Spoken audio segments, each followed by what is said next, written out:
विद्यार्थी मित्रांनो, भूपरिसंस्था आता आपल्याला बघायचं की टेरेस्ट्रियल इकोसिस्टीम. आता टेरेस्ट्रियल इकोसिस्टीम म्हणजे नेमकं काय किंवा भूपरिसंस्था म्हणजे काय. आता या भूपरिसंस्थेचे वेगळे वैशिष्ट्य पण काय किंवा या भूपरिसंस्थेमध्ये कोणकोणते जैविक आणि अजैविक घटकांचा समावेश होतो याचाही आपल्याला या ठिकाणी विचार करावा लागणार आहे. आता भूपरिसंस्था म्हणजे काय, तर भूपरिसंस्था म्हणजे ज्या प्रकारच्या जमिनीवर आढळतात, म्हणजे उदाहरणार्थ आता ज्या भूपरिसंस्था ह्या जमिनीवर आढळतात त्याला म्हणायचं भूपरिसंस्था. आता सर्वात महत्वाची भूपरिसंस्थेची व्याख्या करत असताना आपल्याला असं सांगावं लागेल की ज्या ज्या परिसंस्था ह्या जमिनीवर आढळतात त्यांना आपण भूपरिसंस्था असे म्हणतो. ही थोडक्यात आणि सोपी व्याख्या ही लक्षात ठेवा. आता या सर्वात महत्वाची गोष्ट आहे की ह्या परिसंस्थेच्या भौगोलिक स्थानानुसार, आता ह्या सर्वात महत्वाची गोष्ट लक्षात ठेवा की भौगोलिक स्थानानुसार म्हणजे भौगोलिक गोष्ट ही भौगोलिक या घटक सर्वात महत्वाचा आहे. या ठिकाणी भौगोलिक स्थानानुसार जंगल परिसंस्था असेल, गवताळ परिसंस्था असेल, उष्ण वाळवंटी परिसंस्था असेल किंवा शीत वाळवंटी परिसंस्था असेल, असे वेगवेगळे उपप्रकार त्या भूपरिसंस्थेचे आपण पाडलेले आहेत. आता या परिसंस्थेमध्ये बघत असताना उदाहरणार्थ आता जंगल परिसंस्था असेल तर जंगल परिसंस्थेचं काय, त्यानंतर गवताळ परिसंस्था असेल तर गवताळ परिसंस्थेमध्ये असणारे जैविक अजैविक घटक असतील किंवा इतर कोणकोणते घटक असेल त्यामध्ये असणाऱ्या आंतरक्रिया, या आंतरक्रियांचा आपल्याला या ठिकाणी मागोवा घ्यावा लागेल. उदाहरणार्थ आपण जर बघितलं उष्ण वाळवंटी परिसंस्था असेल किंवा शीत वाळवंटी परिसंस्था असेल. आता शीत वाळवंटी परिसंस्थेचा जर आपण या ठिकाणी विचार केला तर शीत वाळवंटी परिसंस्थामध्ये असणारे जैविक घटक असेल किंवा अजैविक घटक असेल, यामध्ये येणारी आंतरक्रिया असेल, यांचा या ठिकाणी विचार करावा लागणार. अशा प्रकारे भूपरिस्थितीवर किंवा जमिनीवर ज्या या प्रकारच्या परिसंस्था, या परिसंस्थांचा समावेश प्रामुख्याने आपण भूपरिसंस्थेमध्ये करतो. त्यामध्ये जंगल परिसंस्था असेल, गवताळ परिसंस्था असेल, उष्ण वाळवंटी परिसंस्था असेल किंवा शीत वाळवंटी परिसंस्था असेल, असे आपल्याला या ठिकाणी नमूद करता येईल. आता याही पुढे आपण विचार केला गेला तर या सर्व परिसंस्था असतात. या परिसंस्थेमध्ये विशेषतः या परिसंस्थेमध्ये सर्वात महत्वाचे कोणकोणत्या घटकांचा किंवा कोणकोणत्या घटकांचा याच्यावर प्रभाव पडतो याचाही आपण या ठिकाणी विचार करू. परिसंस्था रचनेमध्ये स्थान असेल तर स्थान हा सर्वात महत्वाचा घटक आहे. त्यानंतर भूरचना असेल, त्यानंतर जलप्रवाह असेल, हवामान असेल, खनिजे असतील, वनस्पती, मृदा. आता ह्या सर्वात महत्वाच्या ह्या घटकांचा प्रत्येक इकोसिस्टीम वरती किंवा प्रत्येक परिसंस्थेवरती आपल्याला परिणाम झालेला दिसून येईल. थोडक्यात त्या ठिकाणचं असणारं हवामान, त्या ठिकाणचं स्थान कसं आहे त्याचा विचार केला गेला पाहिजे.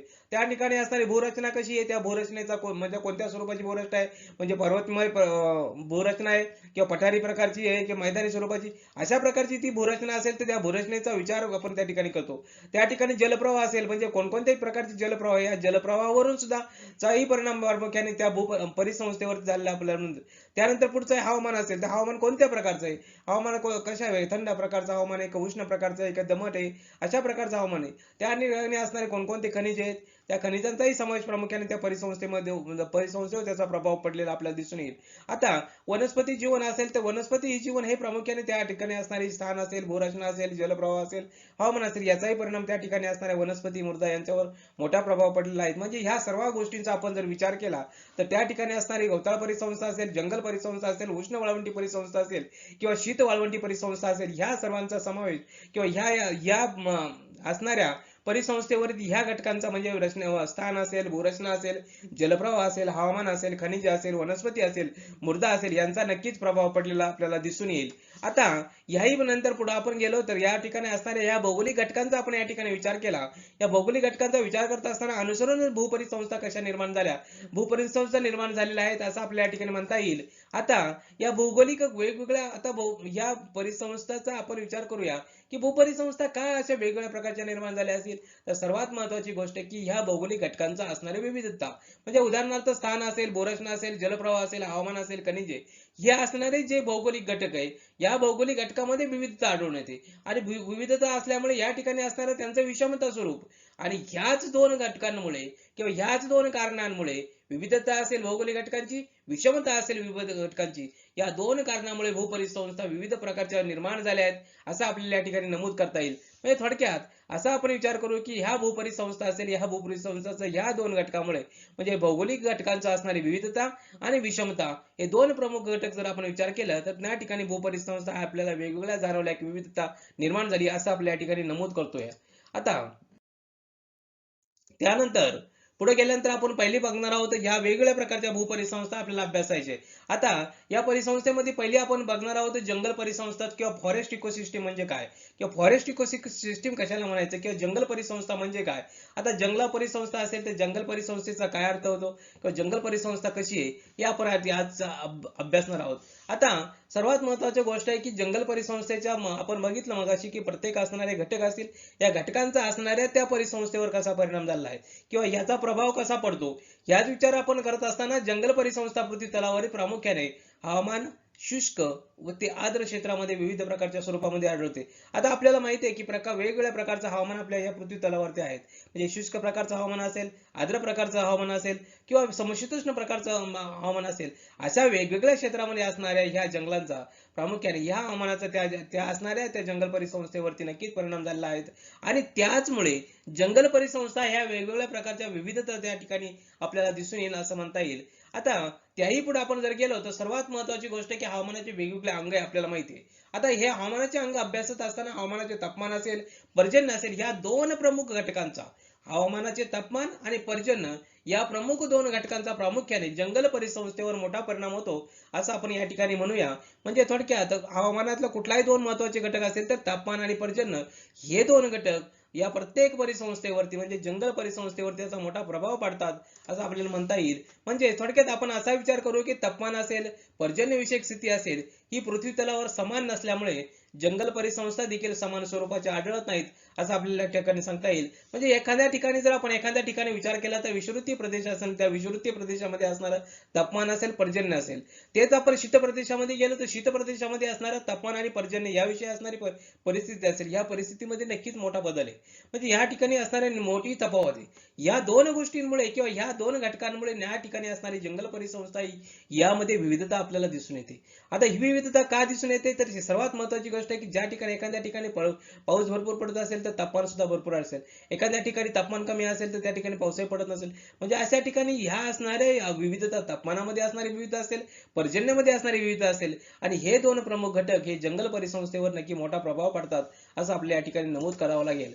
म्हणजे थोडक्यात या सर्व गोष्टींचा जर आपण विचार केला, ह्या दोन घटकांचा आपण जर विचार केला, तापमान असेल व पर्जन्य असेल, या दोन घटकांच्या स्वरूपानुसार वनस्पती व प्राणी यांची विविधता ही निर्माण होत असते. म्हणजे वेगवेगळ्या तापमान आणि पर्जन्याच्या या दोन घटकांमुळेच वनस्पती असणार त्या वेगवेगळ्या विविधता निर्माण होते, प्राणी असेल तर प्राण्यांची विविधता निर्माण होते असं आपल्याला म्हणता येईल. म्हणजे थोडक्यात प्रत्येक जंगल हे परिसंस्थेमध्ये आपण जर गेलो तर प्रत्येक कुठल्याही जंगल परिसंस्थेमध्ये आपण जर विचार केला तर विचार करत असताना परिसंस्थेमध्ये जैविक असेल, अजैविक घटक असायला भिन्न असल्यामुळे त्या ठिकाणी वेगवेगळ्या प्रकारच्या पर्यावरणात्मक रचना निर्माण झाल्या आहेत असं आपल्याला म्हणता येईल. म्हणजे कोणत्याही जंगल परिसंस्थेचा किंवा कुठल्याही परिसंस्थेचा आपण या ठिकाणी विचार केला तर त्या ठिकाणी असणारे जैविक घटक असतील किंवा अजैविक घटक असतील, या घटकांमुळे निर्माण झालेली पर्यावरणीय रचना ही वेगळ्या स्वरूपाची आपल्याला दिसून येईल असं आपल्याला या ठिकाणी म्हणता येईल. म्हणजे थोडक्यात असा आपण विचार करू की जंगल परिसंस्था विचार करत असताना आपल्याला जंगल परिसंस्थेवर दोनच घटक सर्वात महत्वाचे प्रभाव टाकतात, ते म्हणजे तापमान आणि पर्जन्य हे होय. म्हणजेच थोडक्यात प्रत्येक मानवी जीवनामध्ये असेल किंवा वनस्पती जीवन असेल किंवा प्राणी जीवन असेल, या प्राणी जीवनाच्या म्हणजे वनस्पती जीवनावर असेल किंवा प्राणी जीवनावरती असेल, या दोन घटकांचा मोठा प्रभाव आपल्याला जाणून येईल किंवा या प्रभावाचाच नक्कीच परिणाम झालेला आहे. त्यामुळे वनस्पती जीवन हे वेगळ्या स्वरूपाचं आढळतं, प्राणी जीवन हे सगळं सुद्धा वेगळ्या प्रकारचं आपल्याला आढळून येत असतो. त्यानंतर पुढे गेल्यानंतर आपल्याला बघायचं आहे की ह्या जंगल परिसंस्थेचे कोणकोणते प्रमुख प्रकार आहे. आता जंगल परिसंस्थेचे प्रमुख प्रकार अभ्यासत असताना आपल्याला जंगल परिसंस्था कशी आहे, जंगल परिसंस्थेचे कोणकोणत्या स्थानानुसार असेल, कोणकोणत्या घटकांच्या आधारानुसार कसे प्रकार पाडले, आपण त्याचा ते बघूया. आता त्यात पहिला प्रकार पाडला त्याने विषुववृत्तीय सधारित जंगल परिसंस्था. त्यानंतर दुसरा, आता पहिल्या आपण प्रकार बघत असताना पहिला प्रकार बघतोय आपण विषुववृत्तीय जंगल परिसंस्था. आता विषुववृत्तीय सदाहरित जंगल परिसंस्था, आता ह्यामध्ये सर्वात महत्वाची गोष्ट आहे की विषुववृत्तीय म्हणजे विषुववृत्ताच्या जवळ असणारी, त्यानंतर सदाहरित म्हणजे कायम हरित असणारे म्हणजे सदाहरित असणारे, आणि जंगल ते माहिती आहे तुम्हाला, आणि परिसंस्था ह्या व्याख्या कळल्या. आता विषुववृत्तीय सदाहरित जंगल परिसंस्था या थोडक्यात अर्थ आपण सांगत असताना सर्वात महत्वाची गोष्ट आहे की विषुववृत्ताच्या दोन्ही बाजूला, आता लक्षात ठेवा, विषुववृत्ताच्या दोन्ही बाजूला 5 डिग्री अंश उत्तरेला जायचं आणि दक्षिणेला जायचं.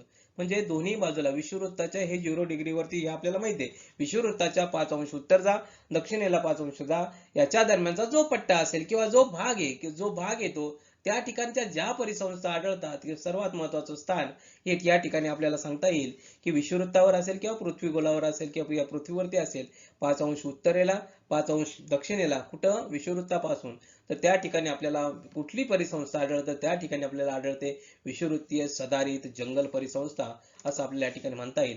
म्हणजे आता ह्या ठिकाणी विचार केल्यानंतर आपण कोणकोणत्या भागामध्ये जगामध्ये आढळतात तर आता आपण जाऊया की दक्षिण अमेरिकेतील अमेझॉन नदीच्या खोऱ्यामध्ये. आता दक्षिण अमेरिकेमध्ये अमेझॉन नदीच्या खोऱ्यामध्ये गेलो तर त्या ठिकाणी असणारे देश कोणते असेल तर ब्राझील असेल, गियाना असेल, सुरिनाम असेल. आता हे झालं दक्षिण अमेरिकेतील. आता आफ्रिकेकडे येऊया. आफ्रिकेमध्ये गेल्यानंतर कांगो नदीचे खोरे असेल, झांजिवार असेल, गिनीचा किनारा असेल, मालागासी असेल. आता हे झालं आपल्या आफ्रिकेमध्ये. आता यानंतर आपण जाऊया आग्नेय आशियामधील, त्यामध्ये दक्षिण श्रीलंका असेल, मलेशिया, इंडोनेशिया, दक्षिण फिलिपाईन्स येथे ह्या प्रकारच्या म्हणजे विषुववृत्तीय सदाहरित जंगल परिसंस्था या ठिकाणी विकसित झाल्या आहेत किंवा त्या ठिकाणी मोठ्या प्रमाणात आपल्याला आढळून येते. म्हणजे आपण या ठिकाणी जर विचार केला या असणाऱ्या भागांचा विचार केला तर हे सर्व भाग 5 अंश उत्तर किंवा दक्षिण याच दरम्यान आपल्याला आढळतात असं आपल्या या ठिकाणी नमूद करता येईल.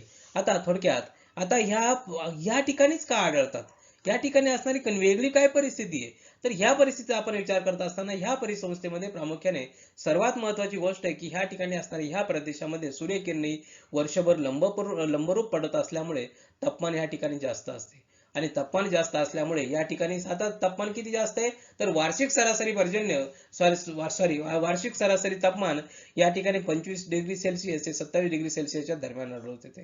म्हणजे या ठिकाणी असणाऱ्या वर्षभर लंबरूप स्वरूपाचे तापमान असल्यामुळे किंवा लंबरूप किंवा किरणे पडत असल्यामुळे या ठिकाणचं तापमान सरासरी 25 ते 27 डिग्री सेल्सिअसच्या दरम्यान आढळते असं आपल्या या ठिकाणी म्हणता येईल. म्हणजे थोडक्यात आणि ह्यानंतर पुढे एक सर्वात महत्वाची गोष्ट आहे की ह्या विषुववृत्तीय सदाहरित जंगल परिसंस्था किंवा या प्रदेशामध्ये असणाऱ्या प्रदेशामध्ये हवेच्या अभिसरण प्रवाहामुळे दररोज या ठिकाणी म्हणजे अभिसरण प्रवाह प्रक्रिया होत असल्यामुळे या ठिकाणी दररोज मुसळधार पाऊस पडतो आणि मुसळधार पाऊस पडत असल्यामुळे या ठिकाणी असणाऱ्या परिसंस्थेमध्ये त्या ठिकाणी पावसाचा जास्तीत जास्त मोठ्या प्रमाणावर आपल्याला दिसून येईल. या ठिकाणचं तापमान बघितलं आपण, या ठिकाणचा पाऊस पण बघितला. आता ह्या परिसंस्थेविषयी बघत असताना ह्या ठिकाणी असणाऱ्या आर्द्रताचे प्रमाण हे 80% जास्त असते. म्हणजे 80% ह्या ठिकाणी आर्द्रता ही सर्वात जास्त आपल्याला या ठिकाणी नमूद करावं लागेल. आता ह्याही परिस्थितीनंतर विषुववृत्तीय सदाहरित जंगलमध्ये बघितलं परिसंस्थेमध्ये आपण जर विचार केला तर वनस्पती असेल किंवा प्राण्यांच्या सर्वोच्च जाती आणि प्रजाती या ठिकाणी आढळून येतात. म्हणजे सर्व प्रकारच्या थोडक्यात आपण सर्व प्रकारच्या किंवा सर्वोच्च प्रकारच्या जाती प्रजाती वेगवेगळ्या प्रकारच्या या विषुववृत्तीय सदाहरित जंगल परिसंस्थेमध्ये आपल्याला बघावयास मिळतात असं आपल्याला म्हणता येईल. आता जैविक समूहामध्ये फारच विविधता आहे. आता जैविक समूहामध्ये फारच विविधता असल्यामुळे या ठिकाणी फारच गुंतागुंतीची व क्लिष्ट बनल्या गेल्या आहेत असं आपल्या या ठिकाणी म्हणूया. आता या जंगलांमध्ये असंख्य परोपजीवी वनस्पती असेल, वेली असेल, झुडपे असतील या ठिकाणी उगवतात आणि या ठिकाणीच आपल्याला राहतात असं म्हणता येईल. अशा असंख्य वेली वृक्षांना वळसे घालून वर चढतात आणि त्या ठिकाणी असणारे अधिकच घनदाट दिसतात असं म्हणता येईल आपल्याला. म्हणजे वेगवेगळ्या प्रकारच्या वृक्ष असतील किंवा वेगवेगळ्या प्रकारच्या वेली असतील त्या वेली ह्या या जंगलावरती किंवा मोठमोठ्या झाडावरती वाढत असतात या ठिकाणी आपल्याला असं म्हणता येईल. म्हणजे थोडक्यात आपण असा विचार करूया की या ठिकाणच्या असणाऱ्या वेगवेगळ्या प्रकारच्या वनस्पती आपण बघितल्या असेल, वेगवेगळ्या प्रकारचे असणारे हे या ठिकाणी असणारे तापमान असेल, या तापमानाचा आपण या ठिकाणी विचार केला, या ठिकाणी पडणारा पाऊस असेल, या ठिकाणी असणारे आर्द्रता असेल, या सर्वांचा परिणाम प्रामुख्याने त्या वनस्पती जीवनावर झाला आहे. आता या वनस्पती जीवनावरती कसा परिणाम झालाय ते बघा. आता वनस्पती जीवन बघत असताना घनदाट जंगलामध्ये सर्वोच्च ठिकाणी आता सर्वात महत्वाची गोष्ट आहे आपण काय सांगितलं तर ह्या ठिकाणी भरपूर सूर्यप्रकाश आहे, सर्वात प्रकारची मोकळी हवा आहे आणि सर्वात महत्वाची गोष्ट आहे की प्रत्येकाला मोकळी हवा मिळवण्यासाठी किंवा प्रत्येक असणाऱ्या वृक्षांमध्ये मोकळी हवा मिळवण्यासाठी किंवा सूर्यप्रकाश मिळवण्यासाठी स्पर्धा चालू असते आणि वृक्षांच्या जवळ वृक्षांची स्पर्धा करत असतात. त्यामुळे त्या ठिकाणी जास्तीत जास्त मोठे वृक्ष या ठिकाणी आपल्याला या परिसंस्थेमध्ये दिसून येतात असं आपल्याला म्हणता येईल. आणि सर्वात महत्वाची गोष्ट आहे की या ठिकाणी मोठ्या प्रमाणावर वृक्ष वाढलेले असतात असं आपल्याला म्हणता येईल. म्हणजे आणि ते सर्वात महत्वाची गोष्ट आहे की हे पूर्णचे पूर्ण सरळ वाढलेले असतात आणि सर्वात महत्वाची गोष्ट आहे की या ठिकाणी असणाऱ्या हिरवेगार पानांचा दाट गोंडेदार मुकुट या ठिकाणी जंगलांचा रचना झालेली आढळते असं आपल्याला म्हणता येईल. म्हणजे सर्वात महत्वाची गोष्ट आहे की त्या ठिकाणी असणारा मुकुटासारखा जंगल हा हिरवागार दिसून येतो आता हे बघत असताना आपल्याला आफ्रिका असेल, आशिया खंडातील विषावृत्तीय सदाहरित जंगलांपेक्षा आता आपण थोडंसं कंपॅरिझन कडे किंवा थोडंसं कंपॅरिझन बघूया की आफ्रिका किंवा आशिया खंडातील विषावृत्तीय सदाहरित जंगलांपेक्षा आपण जर दक्षिण अमेरिकेमध्ये असणाऱ्या विषावृत्तीय जंगलांचा जर आपण विचार केला तर त्या ठिकाणी ते जास्त घनदाट असं आपल्या ठिकाणी म्हणता येईल. थोडक्यात ह्या ठिकाणी आपण विचार करत असताना ह्या घनदाट जंगलामध्ये सूर्यप्रकाश पोहोचत नसल्यामुळे काही ठिकाणी छोट्या प्रकारच्या वनस्पती असेल किंवा झुडपांची वाढ होत नाही असे आपल्या ठिकाणी नमूद करावं लागेल. आता जमिनीवर पालापाचोळा पडतो आणि खत म्हणूनच त्या ठिकाणी या असणाऱ्या झाडांना त्याचा पान पुरवठा किंवा खत पुरवठा म्हणून केला जातो. म्हणजे थोडक्यात या ठिकाणी असणारा कुजून त्या ठिकाणी ह्युमसचं प्रमाण वाढवण्यामध्ये खत पुरवठा केला जातो असं आपण म्हणतो. म्हणजे आता या ठिकाणी काही ठिकाणी आपण असा विचार केलो का काही ठिकाणी जंगल विरळ असते, त्या भागामध्ये थोडी झुडपे असतात किंवा वेलीची वाढ होते आणि त्या ठिकाणी सदोदित हिरवेगार असतात म्हणून त्याला सदाहरित जंगले असे म्हणतात. सदाहरित जंगलाचं महत्वाची व्याख्या काय आपल्याला सांगता येईल तर ह्या ठिकाणी असणारी ही जंगले सदाहरित सध्या म्हणजे वर्षभर हिरवी असं थोडक्यात लक्षात ठेवा. म्हणून त्यांना सदाहरित जंगले असे आपल्या ठिकाणी म्हणता येईल. म्हणूनच या जंगलांना सेल्वाज असेही म्हटले गेले आहेत. सेल्वाज याचा अर्थ आहे की सदाहरित जंगले असाच होतो. म्हणजे ही वर्षभर आपल्याला असणारी जंगले हिरवी दिसतात किंवा हिरवीगार असतात म्हणून या ठिकाणी त्यांना सेल्वाज किंवा सदाहरित जंगले असे म्हटलेले आहेत. आता यानंतर हे वनस्पती जीवनच बघत असताना या ठिकाणी असणाऱ्या वेगवेगळ्या प्रकारच्या ज्या लाकडांचे असेल विविध प्रकारच्या वनस्पती असेल या ठिकाणी एकत्रित वाढताना किंवा आढळून येतात आपल्याला हे माहिती आहे. आपण बघितलंय की प्रत्येक असणाऱ्या ह्या भागामध्ये असणाऱ्या वेगवेगळ्या प्रकारच्या वनस्पती वेगळ्या प्रकारच्या असून या ठिकाणी वाढताना दिसतात. आता सर्वसाधारणपणे आपण जर विचार केला तर ह्या जंगलामध्ये 1 चौरस किलोमीटर मध्ये 750 जातीचे वृक्ष त्या ठिकाणी आढळून येतात. म्हणजे 1 चौरस किलोमीटर म्हणजे 1 चौरस बाय 1 चौरस म्हणजे 1 स्क्वेअर किलोमीटरचा विचार जर आपण केला तर त्या ठिकाणी 750 जातीचे वृक्ष आढळतात. आता ह्यामध्ये प्रामुख्याने कोणकोणते वृक्ष आढळतात त्यामध्ये असतो मोहोगनी असेल, रोजवूड असेल, आयर्नवूड असेल, तेल्याताड असेल, सिंकोना असेल, रबर असेल, बांबू असेल, एबनी असेल, शिसो अशा वेगवेगळ्या प्रकारचे वृक्ष त्या ठिकाणी प्रामुख्याने आढळतात असं आपल्याला या ठिकाणी म्हणता येईल. आता ह्या वृक्षांचा जर आपण विचार केला किंवा ह्या वनस्पतींचा विचार केला तर ह्या परिसंस्था या प्रामुख्याने 3 स्तरामध्ये आहे. म्हणजे कोणती विषुववृत्तीय सदाहरित परिसंस्था ही जी आपली वर परिसंस्था बघतोय आपण ह्या परिसंस्था ही 3 स्तरामध्ये असते. आता ही 3 स्तरामध्ये कशी येतात ती बघा. यातील सर्वात उंचीच्या स्तरामध्ये प्रामुख्याने 46 मीटर पेक्षा उंचीपर्यंत आढळतात. म्हणजे सर्वात जास्त उंचीचे जास्त ते 46 मीटर पर्यंत आढळतात. दुसरा जो स्तर येतो किंवा दुसरा जो भाग येतो त्यामध्ये त्याची उंची ही 18 मीटर उंचीपर्यंत आढळते आणि तिसरा जो येतो सर्वात खालचा थर येतो त्याला 15 मीटर उंचीपर्यंत वाढलेल्या वृक्षांना आपण म्हणले. म्हणजे अशा 46 मीटर पर्यंत असणार, 18 मीटर असेल, 15 मीटर असेल अशा 3 टप्प्यांमध्ये प्रामुख्याने ही परिसंस्था किंवा या ठिकाणी असणारं वनस्पती जीवन हे प्रामुख्याने डिवाइड झालं किंवा त्या ठिकाणी विभाजित झालंय असं आपल्या या ठिकाणी नमूद करूया. म्हणजे आता प्रत्येक गोष्ट बघा, प्रत्येक स्तरावर असणाऱ्या निरनिराळ्या वनस्पती आणि प्राणी वेगळ्या प्रकारचे आढळतात असं आपल्या या ठिकाणी म्हणूया. आता पुढे गेल्यानंतर आपण सर्वात महत्वाची गोष्ट की सर्वात वरच्या स्तरामध्ये हिरव्यागार छतावर अनेक प्रकारची फुलाची बेटे आपल्याला आढळून आलेले आहेत. आणि सर्वात महत्वाची गोष्ट आहे की ह्या हिरव्या छताखाली असणारा देखावा मात्र एक भयावन किंवा भेसूरही असू शकतो असं आपल्या ठिकाणी म्हणावं लागेल. कारण ते सर्वात वरती असताना हिरव्यागार छत असल्यामुळे त्या ठिकाणी खालची परिस्थिती अतिशय भयावह किंवा बेसुरी असू शकते. आता म्हणजे झाडांच्या बुंद्यांची असेल, खोडांची असेल, खेचाखेच असेल किंवा वेलींच्या लोंबणाऱ्या दोरखंडांची दाट जंजाळ असेल किंवा प्रकाशाला बिलकुल वाव नसल्यामुळे या ठिकाणी प्रचंड काळोख निर्माण झाला असेल किंवा या ठिकाणचे असणारे हवामान असेल की या ठिकाणी दमट, कोंदट आणि ताण अशा स्तब्ध अशा ठिकाणी असू शकते असं आपल्या ठिकाणी म्हणता येईल. थोडक्यात अगदी तळाशी जर आपण विचार केला तर खालच्या स्तरामध्ये मांसलवार किंवा रसभरीत अशी काही झुडपे वाढतात आणि विचित्र विचित्र पानांचे झुपकेही आपल्याला या ठिकाणी उगवलेले दिसून येतात असं आपल्याला म्हणता येईल. आता जर आपण विचार केला तर अमेझॉन नदीच्या तीरावर वाढणारे दर्भ असेल, दुर्वा असेल, बोरू असेल, गवत असेल, शेवाळ असेल, नेचे असेल अगदी दाट गर्द असतात आणि ती इतकी उंच वाढतात की त्यांना राक्षसीसारखा आकारही प्राप्त होतो आणि राक्षसी असेही त्या ठिकाणी म्हटलं गेलं आहे असं आपल्या ठिकाणी म्हणूया. थोडक्यात विषुववृत्तावरील प्रदेशामध्ये समुद्र किनाऱ्यावर असलेल्या सपाट दलदलीच्या टापूमध्ये 1 किंवा 2 प्रकारच्या जंगलांचे आढळून येतात. या झाडांना आपण कांजळ किंवा भोपा असंही त्या ठिकाणी म्हटलं गेलं आहे. म्हणजे विषुववृत्तीय प्रदेशामध्ये समुद्र किनाऱ्यावर असणाऱ्या सपाट दलदलीच्या टापूमधून 1-2 प्रकारचे जंगल आढळून येतात आणि ह्या जंगलांना झाडांना काजळ किंवा भोपा असं या ठिकाणी म्हटलं गेलं आहे. आता प्राणी जीवनाचा विचार करूया आपण. प्राणी जीवनाचा विचार करत असताना विषुववृत्तीय सदाहरित जंगलाच्या परिसंस्थेमध्ये बहुतेक प्राणी छतावरील गजबजलेल्या दुनियेमध्ये आपल्याला त्या ठिकाणी राहतात असं आपल्याला ते म्हणता येईल. म्हणजे थोडक्यात छतावर वर्षभर पाना फळांचे मुबलक मोठ्या प्रमाणात अन्न मिळत असतील. फांद्या म्हणजेच उंचावरचे सोयीस्कर असे रस्ते असतात असं आपल्याला या ठिकाणी म्हणता येईल. म्हणजे फलपक्षी प्राण्यांमध्ये सर्वात महत्त्वाच्या माकडाच्या अनेक जाती आहेत. त्यामध्ये खारी असेल, फूड ब्रँक असेल, ह्या प्रकारच्या वनस्पती प्रामुख्याने त्या ठिकाणी आढळतात. म्हणजे पोपट असेल, मको असेल, अशा वेगवेगळ्या प्रकारच्या मजबूत चुतीचे दृढ पक्के म्हणजे फळे फोडू शकणारे वनस्पती त्या ठिकाणी आढळतात. गुणगुणा पक्षी असेल, सूर्यपक्षी असेल किंवा हनी क्रीपर असेल यासारखे फुली पक्षी ही फुलातील मकरंदावर त्याला ताव मारतात असं आपल्या या ठिकाणी म्हणता येईल. म्हणजे थोडक्यात ह्या जंगलामधील असणाऱ्या परिसंस्थेमध्ये मोकळ्या जागेतील रोपे असेल, फळणारी फळे असतील किंवा भाजीपाला असेल यामुळे तृणजीवी प्राण्यांना त्या ठिकाणी मोठ्या प्रमाणात अन्न मिळतं आणि त्या ठिकाणी मोठमोठ्या प्रकारचे वेगवेगळ्या प्रकारचे वृक्ष ते वेगवेगळ्या प्रकारचे प्राणीजीवन आपल्या या ठिकाणी बघावयास मिळत असतं. म्हणजे थोडक्यात आता या ठिकाणी कोणकोणत्या प्रकारचे आणि त्यात निरनिराळ्या प्रकारच्या जातीचे हरणे असेल, काळवीट असेल, डुकरे असेल, तापीर असेल हे नावाचे डुकराप्रमाणे प्राणी या ठिकाणी आपल्याला बघावयास मिळतात.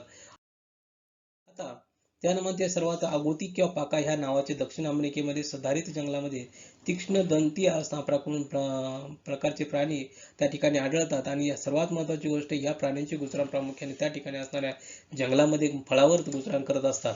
म्हणजे आता ह्याही पुढे गेल्यानंतर आपण आशियातील सदाहरित जंगलांमध्ये आलो तर आशियातील सदाहरित जंगलांमध्ये हत्ती असेल, रेडे असेल किंवा जावा असेल व सुमात्रातील जंगलामध्ये गेंडे आढळतात. या परिसंस्थेमध्ये नद्या, सरोवरामध्ये पाणघोडे असतील, कासव असेल, मगरी असेल, सुसरे असेल किंवा पानघरचे असेल यासारखे प्राणी या ठिकाणी आपल्याला आढळून आलेले आहेत. आता म्हणजे शेकडो प्रकारचे जमिनीवर असेल, वृक्षावर असलेले सरपटणारे प्राणी असेल या ठिकाणी आढळतात असं आपल्या या ठिकाणी म्हणूया. म्हणजे वेगवेगळ्या प्रकारच्या प्राण्यांची विविधता आपल्याला या ठिकाणी दिसून येईल. म्हणजे अत्यंत छोट्या सापापासून अगदी मोठ्या मोठ्या अजगरापर्यंत वेगवेगळ्या प्रकारचे विविध प्रकारचे अस्तर या ठिकाणी आपल्याला आढळतात. काही ठिकाणी अजगर 5.5 मीटर लांबी प्रकारचे मोठेही असू शकतात असं आपल्या ठिकाणी म्हणता येईल. आता त्याही पुढे गेल्यानंतर उष्ण किंवा दमट हवामानामध्ये कीटक असेल, जंतू असेल यांची वाढ भरपूर प्रमाणावर होते. त्यामुळे असणाऱ्या विविध प्रकारच्या मासे असेल, मुंग्या असेल, किडे असेल अशी हे मोठ्या प्रमाणात आढळतात आणि त्यामुळे या सर्व प्रकारचा असे या ठिकाणी असल्यानंतर मार्शलँड किंवा दलदलयुक्त प्रदेश त्या ठिकाणी तयार होतो आणि दलदल प्रदेश निर्माण झाल्यामुळे त्या ठिकाणी डासांची पैदास मोठ्या प्रमाणात होते किंवा निर्मिती मोठ्या प्रमाणात भरपूर प्रमाणात होते. म्हणजे त्या ठिकाणी असणारी ही परिस्थिती ही थोडीशी वेगळी आहे असं आपल्या ठिकाणी म्हणता येईल. म्हणूनच ही परिसंस्था अतिशय गुंतागुंतीची क्लिष्ट असल्यामुळे त्या ठिकाणी मानवी वावर अतिशय कमी आहे आणि अजूनही या ठिकाणी नैसर्गिक अवस्थेमध्ये तो मूळ स्वरूपात आहेत असं आपल्या या ठिकाणी म्हणता येईल. याचं कारण आहे की या ठिकाणी असणारं जंगल असेल, या ठिकाणी तापमान असेल, या ठिकाणी म्हणजे या सर्वात महत्त्वाची ह्या गोष्टी असल्यामुळे या ठिकाणी असणारी ही परिसंस्था ही चांगल्या प्रकारची आपल्याला आढळून आलेली आहे असं आपल्या या ठिकाणी किंवा मूळ अवस्थेमध्ये जशीच तशीच आहेत असं आपल्या या ठिकाणी म्हणूया. विद्यार्थी मित्रांनो, आज अशा प्रकारे आपण विषुववृत्तीय सदाहरित परिसंस्था आज आपण बघितली आहेत. म्हणजे विषुववृत्तीय सदाहरित परिसंस्था बघत असताना या ठिकाणी या परिसंस्थेमध्ये असणारं प्राणी जीवन असेल, वनस्पती जीवन असेल हे कसं याचाही विचार आपण आजच्या तासिकेमध्ये केला आहे. विद्यार्थी मित्रांनो, याविषयी कुणाच्या मनात काही शंका, प्रश्न निर्माण झाले असेल तर आपण या ठिकाणी माझा मेल ID दिला आहे, त्यावरती आपण मेल करू शकता केव्हाही कधी.